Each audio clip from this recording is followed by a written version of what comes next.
Previously on Epoxy Desk. Wood. Prepping. Flipping. Pigment. Mixing. Pouring. Experimenting. Torching. And trinkets. And now the final installment of Epoxy Desk.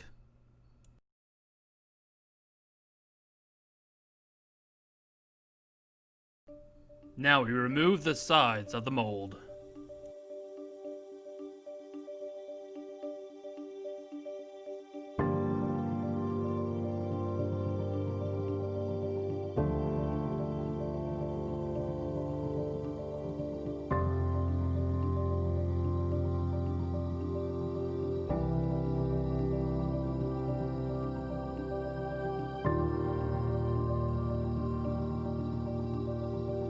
And now the tedious task of sanding, starting with 60 grit to 80. And this is the result of finishing with 80 grit. Now it's been sanded down with 120 grit sandpaper.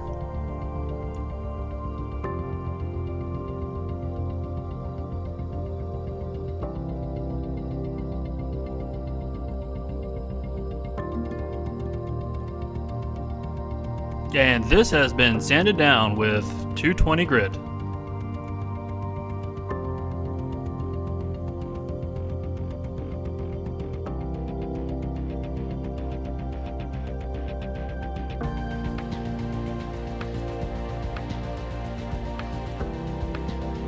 This was the final sanding at 320 grit.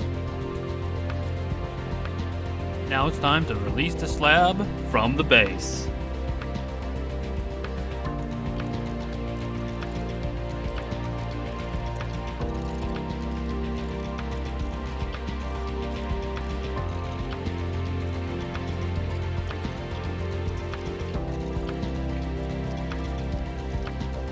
Now that the slab is released, it is time to flip and sand to level.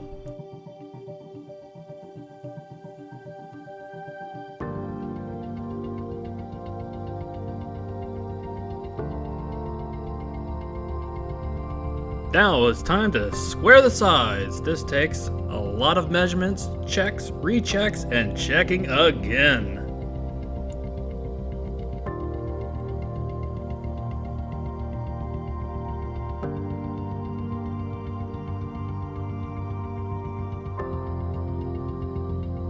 Did I also mention we do this to both sides?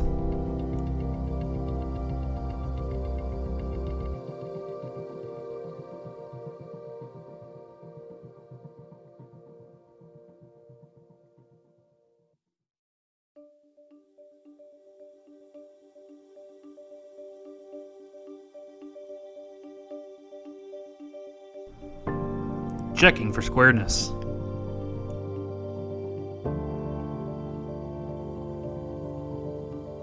Remember that metal tubing? Now I'm prepping to cut right in the middle between those two sets at a 45-degree angle. Remember to always check your tools before doing a critical cut.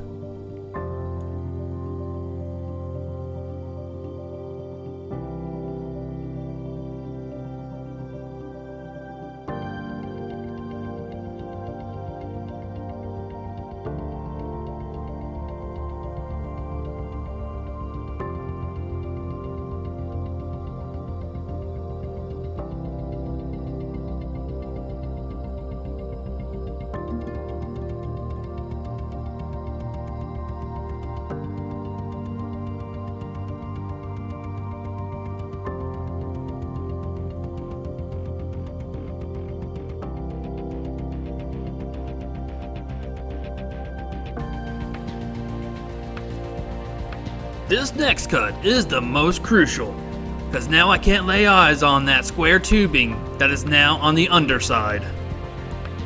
Great thing that we took measurement after measurement and checks after checks.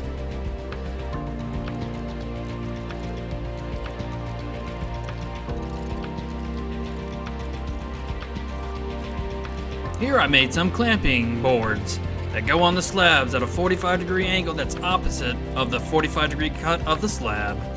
Using Titebond Original to glue onto the slab and then clamp. Titebond Original provides a strong hold, but not a permanent bond. We're going to get rid of these a little bit later, because epoxy projects can hide a lot of happy accidents. Here I had to make more clamping bars. So first cut is at a 45, and then cut the rest of the board off.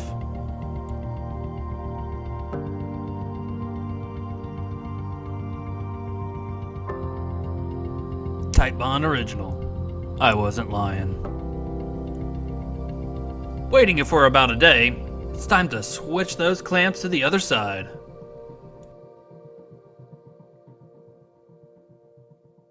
For this next joint, Titebond 3 is my choice of glue. And I just slather it on.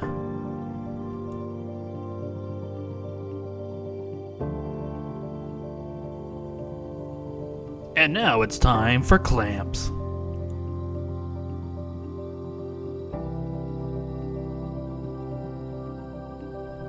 You know what this needs? More clamps!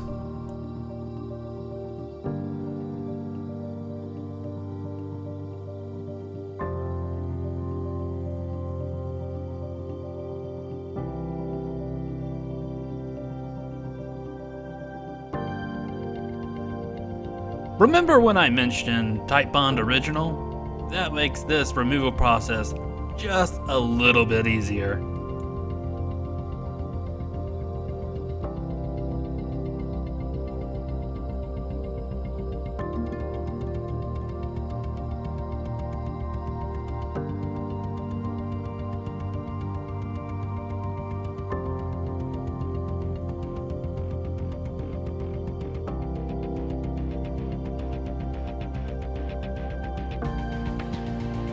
Sanding now to get rid of the glue residue.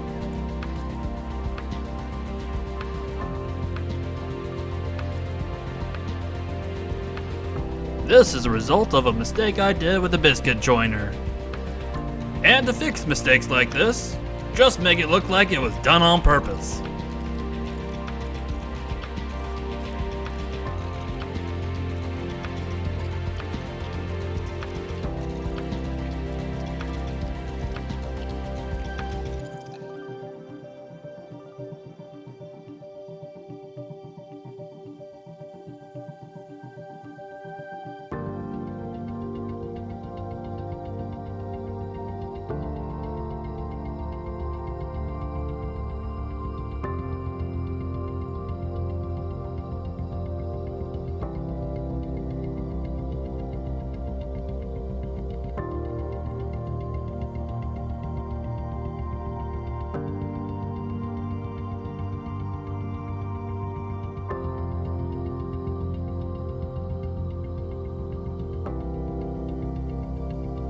Here I'm using a tabletop epoxy for a clear coat on the desk.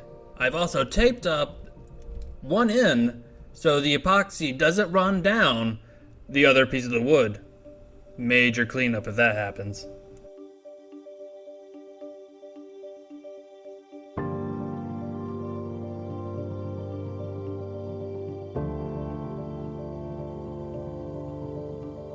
The first layer of this epoxy I lay down thinly so it can be absorbed in the wood and not cause air bubbles if it's too thick to get rid of.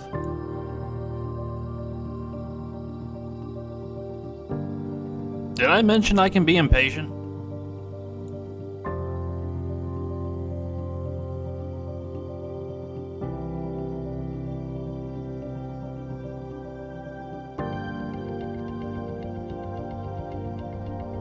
Here I use a modified squeegee into a trowel to help with the leveling, even though the tabletop epoxy is self-leveling.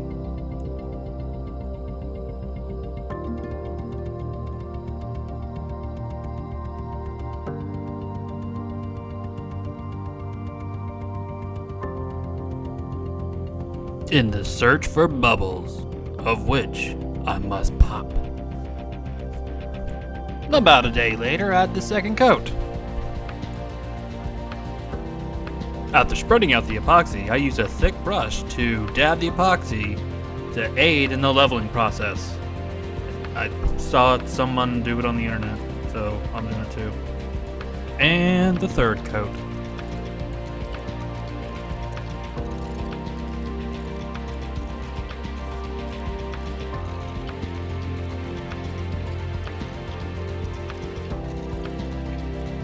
I wasn't too thrilled about some of these joints that been a little open, so make it look like you did it on purpose.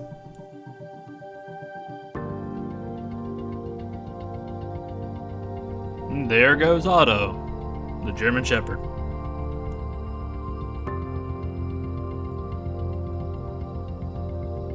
And here I'm going to be routing a hole so that the computer cables can go through.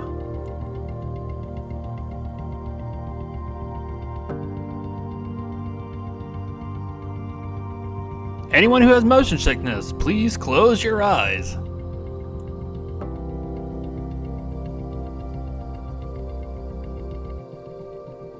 Okay, it's over. You can open them now.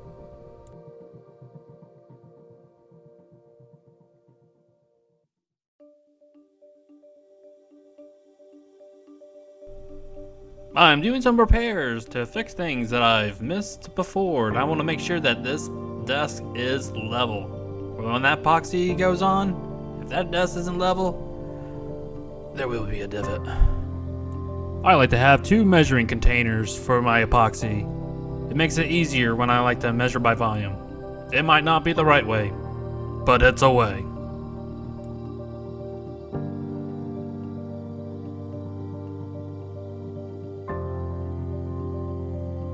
Didn't I mention I'm impatient?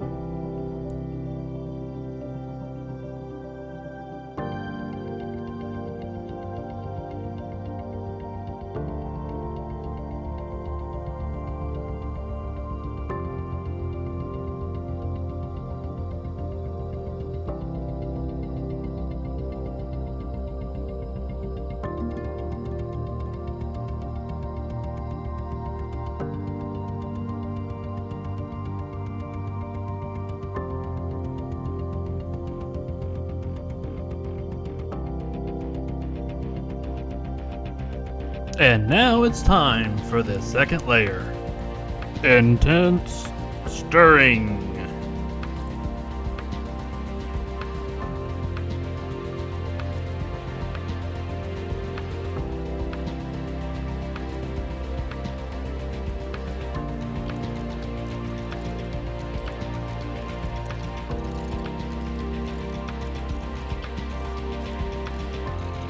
Wiping down the drips from underneath the desk.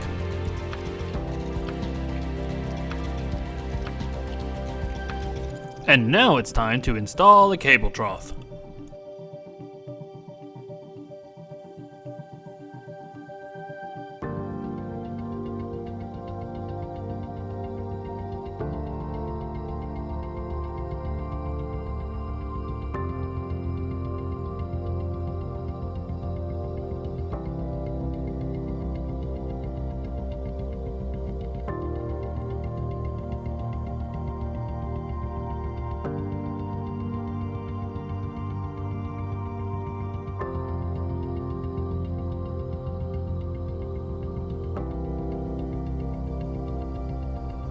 Well, hope you've enjoyed. It's been fun minus the blood, sweat, and tear, but that concludes this trilogy episodes of Epoxy Desk. Have fun. Thanks for watching.